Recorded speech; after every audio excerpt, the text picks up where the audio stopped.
Assalamualaikum warahmatullahi wabarakatuh. Jumpa lagi di channel ini, ngobrol-ngobrol santai tentang fenomena sosial yang ada berdasarkan opini kita masing-masing ya.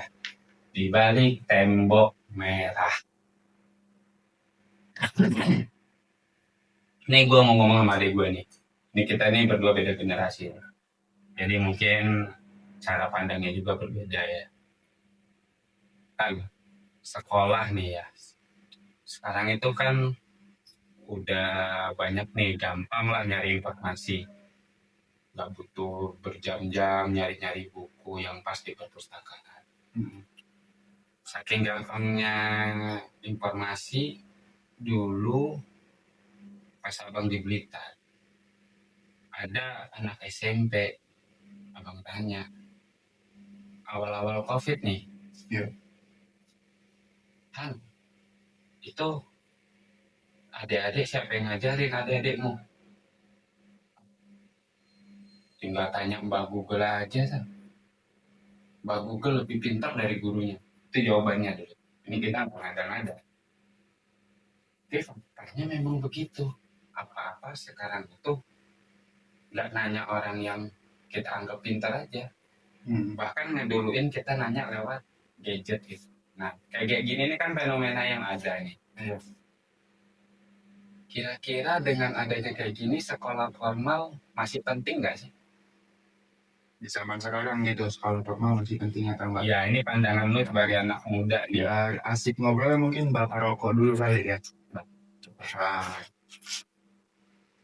ya kalau menurut pandangan gue sih di zaman sekarang sekolah itu masih penting.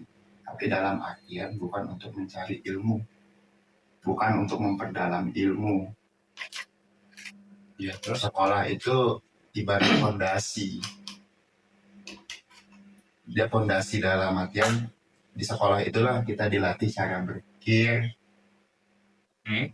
terus dilatih cara berkomunikasi, dilatih cara berdiskusi. Nah itu tuh kita dapat di sekolah, khususnya pola berpikir. jadi yang didapetin itu cuma pola berpikir ya. Ya, tapi kalau untuk memperdalam ilmu, ngasah skill, itu kalau bisa dibilang lebih banyak kita dapat di luar sekolah. Oke, memperdalam ya. Jadi sekolah itu cuma ruang untuk kita bisa bagaimana mempelajari pola. Betul. Atau gue simpulkan gini deh, membuat cara berpikir kita itu jadi sistematis kayak gitu-gitu ya. Ya, Karena informasi yang ada, kenapa gue bilang gitu? Karena informasi yang ada di internet, entah itu Google atau AI, itu kan bisa aja random, nggak terstruktur, nggak sistematis. Nah, sekolah ini kan mengajarkan bagaimana kita mikir itu sistematis gitu loh, nggak ngalor ngidul. ya kalau kita langsung belajar di luar sekolah itu, ya kita nggak tahu cara mengatur, memanage. Nah, misalkan nyari apa contohnya? Contoh gini aja gampangnya. Terus sekarang kan katanya kuliah di IT. Betul. Kalau memang sekolah nggak penting, kira-kira saat lu tamat SMA, lu belajar IT sendiri aja, bedanya apa sama lu belajar dari sekolahan? Itu aja deh. Yang membedakannya ya, Iya. sebenarnya yang membedakannya itu ya ya itu mengatur ritme belajarnya. Misalkan kalau di dunia sekolah itu diajarkan mau belajar web, kita harus mempelajari yang namanya HTML dulu, CSS dulu, roadmap lah. Ada mapnya, ada urutan-urutannya. Kalau kita belajar otodidak, kita nggak tahu tuh belajarnya dari mana, mulai dari mana. Itu kan dilatih struktural di sekolah. Jadi aja sistematis ya, struktur dan sistematis. Jadi sekolah itu nggak bisa dibilang nggak penting. Tapi fungsinya udah nggak kayak dulu lagi nih.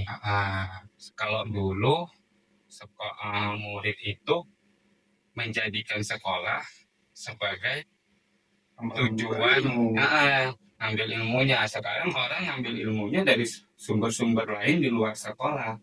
Tapi kalau misalnya dia nggak ada sekolah, dia nggak akan bisa terstruktur kemana-mana itu.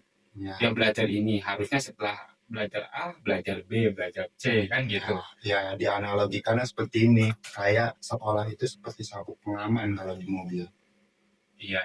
Mobil tetap bisa jalan, walaupun nggak pakai sabuk pengaman. Tapi ada resiko yang harus ditanggung.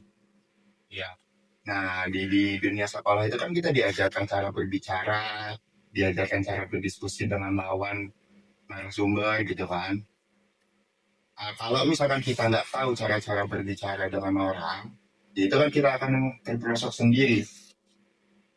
Harusnya ini nggak perlu dibicarakan, tapi karena kita nggak tahu, kita bicarakan ke orang tersebut jadi masalah karena undang-undang lah atau apa. Iya, kita kalau abang sih itu yang di pandangan kau ya, kalau di pandangan abang sih sekolah penting karena berpikir itu harus sistematis. Kalau kita belajar melompat-lompat ya, kita belajar A langsung ke C, habis itu ke D, habis itu ke I. Nah itu nanti nggak kemana-mana, cara berpikirnya pun nggak bagus gitu loh. Ya, Terus kedua, kalau abang lihat tadi kau bilang karena di sekolah itu dikasih tahu bagaimana kita berpikir secara terstruktur, runut gitu. Ah itu juga mengadakan kedisiplinan sih. betul. Jadi kalau misalnya kita belajar sendiri itu kayak kita itu nggak bisa disiplin kan, karena kan nggak ada tekanan sama sekali kan. Pas lagi mau muncul penasaran dalam diri kita, kita mau mencari. Pas giliran itu untuk apa yang kita dapat tadi, mau dikemanakan, dimanfaatkan apa, nggak ada motivasinya, susah juga. Dan melatih kita untuk disiplin juga. Contohnya kayak gini. Di bangku kuliah itu kan, kita nggak dipaksa untuk hadir. Orang tua nggak bakal marah, dosen nggak bakal marah. Ya, Tapi kan resikonya ada. Kita nggak hadir, bisa aja kita nanti ngulang mata kuliah itu. oke. Ya, kalau itu sih Jadi kayak membangun kesadaran diri untuk bisa disiplin gitu. sekarang gue tanya sama lo. Lu kan dulu masih sekolah SMA, dari SD, SMP, SMA, sama kuliah.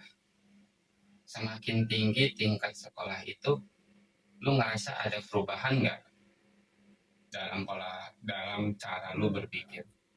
Ada pasti. Pasti pengaruhnya besar nggak sekolah itu dalam merubah atau membangun pola pikir kita? Sangat besar. Karena kalau misalkan kita semua serba sendiri itu kan individu banget ya. Kita nggak bisa tuh kenalan nyari relasi, cara kita mendapatkan relasi, cara berbicara itu kan harus perlu bicara, perlu cara ngomong, public speakingnya kayak gimana untuk mendapatkan relasi-relasi itu. Tapi kalau misalkan kita tanpa sekolah, ya susah untuk dapetin itu. Lagi juga pola pikir kita itu banyak dipengaruhi cara berpikir kita itu di sekolah tadi itu ya. Iya. Oke, dah. Ini kita lompat nih. Tadi kita bicara tentang penting nggak sekolah. Nah, tapi di dunia nyata, khusus nih dalam dunia praktek yaitu dunia kerja, sering kita lihat bahwa tuntutan industri tidak terjawab oleh kurikulum sekolah. Kebutuhan industri. Kurikulum sekolah tidak bisa menjawab kebutuhan industri. Itu kadang, bukan kadang, memang kita lihat banyak lah. Misalnya kurikulum sekolah itu baru mencapai titik B misalnya.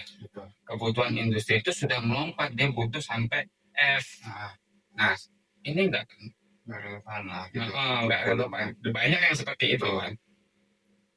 Nah, lu yang masih sekolah, gimana nyikapinnya? Ya, kalau untuk menyikapinya, kita jangan hanya mengandalkan sekolah. Kan dibilang tadi, kalau misalkan kita mau upgrade skill kita, mau nambah skill kita carinya di luar. Nah, di dalam dunia sekolah itu kan hanya fondasi kita untuk membuat pola pikir kita itu terstruktur gitu loh. Hmm, Tahu tahapan-tahapan apa yang akan dilakukan untuk mencapai tujuan yang diinginkan. iya, oke. Jadi sama aja sih sebenarnya dari dulu juga ya. Iya, Sekali lagi kadang kan banyak orang tua yang bilang gini, lu udah gue sekolahin, kalau masih nggak pintar-pintar juga, kayak gitu aja nggak ngerti.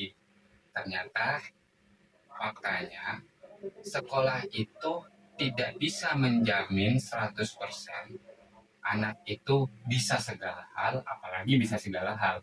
Tidak bisa menjamin anak itu sukses, betul. tapi dia mengajarkan bagaimana manusia itu memiliki senjata, yaitu pikirannya sendiri. Nah, Dipakai 100% untuk bertahan di untuk hidup. bertahan dia hidup.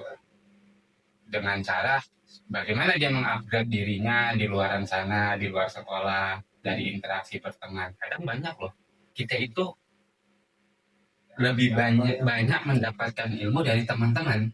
Betul, Ya, karena pengalaman hidup orang kan berbeda. mm-mm. Mungkin dia sudah melakukan yang A, kita belum, tapi kita melakukan yang B.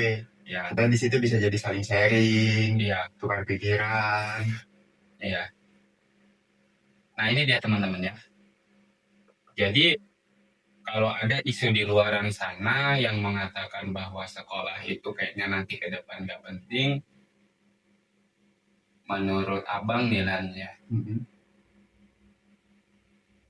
mengatakan seperti itu karena sempitnya berpikir tentang sekolah. Sekolah hanya dimaknai secara sempit. Sekolah itu masuk kelas, kemudian dengerin guru, ngerjain soal, terus habis itu dikasih PR, pulang besok ngerjain PR, malam di rumah ngerjain PR lagi. Udah dibatasi hanya sebatas memperoleh pengetahuan saja, bukan pembentukan karakter, bukan bagaimana cara berkomunikasi, melatih disiplin, pergaulan, kemudian menggali potensi diri, dikembangkan di luar sekolah. Itu sebenarnya sekolah hanya memberikan stimulasi saja supaya kita bisa lakukan nanti semua. Ya kan, makanya sekolah itu ibarat fondasi. Iya. Nah makanya tadi lu bilang sendiri aja itu kan apa? Kalau gue nyari ilmu hanya berdasarkan dari googling, nanya chat GPT atau AI yang lain, ya gue kayak gaduh-gaduh aja, campur, akhirnya nggak terstruktur. Ya nggak bisa memanage, mana yang mau dipelajari. Nggak ada fokus utamanya. Akhirnya semua nggak kebentuk dan nggak bisa mengembangkan. Gitu. Itu kembali ke diri masing-masing dia. Pandang orang berbeda-beda. Oke teman-teman, sampai di sini dulu aja obrolan singkat kita. Pada dasarnya sekolah itu penting, tapi dengan kemajuan teknologi yang ada, sekolah harus mengimbanginya. Kalau dulu sekolah murid-murid zaman dulu mencari informasi pengetahuan, sekolah menjadi rujukan utama. Kalau sekarang anak-anak itu banyak sumber-sumber rujukannya. Jadi sekolah itu menjadi ruang fasilitasi untuk anak-anak. Guru menjadi pembimbing. Belajar tanpa adanya pembimbing bisa sesat dan akhirnya bisa menyesatkan. Demikian Anda simpulkan sendiri secara bijak. Terima kasih. Salam dari kami, obrolan di balik tembok merah. Assalamualaikum.